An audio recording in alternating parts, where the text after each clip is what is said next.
नमस्कार मंडळी, मार्गशीर्ष महिन्यातील पहिला गुरुवार, दुसरा गुरुवार, तिसरा, चौथा आणि पाचवा. तर मार्गशीर्ष महिन्यामध्ये यावर्षी 5 गुरुवार येत आहे. पाचवा आणि शेवटचा गुरुवार हा अमावस्येला येत आहे. तर त्यामुळे मार्गशीर्ष महिन्यातील गुरुवारचे उद्यापन कधी करावे, अमावस्येच्या दिवशी उद्यापन करावे का?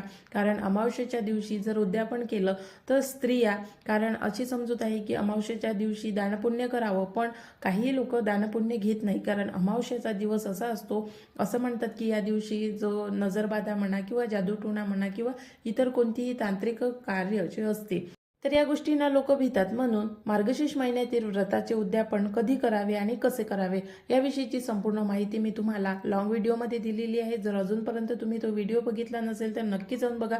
या व्हिडिओला जास्तीत जास्त लोकांपर्यंत शेअर करा, कारण मार्गशीर्ष महिन्यातील गुरुवारचे उद्यापन तुम्ही अमावस्येला करू शकत नाही, तर मग कधी करावं. म्हणून हा व्हिडिओ जास्तीत जास्त शेअर करा, व्हिडिओला लाईक करा आणि चॅनलला सबस्क्राईब करायला अजिबात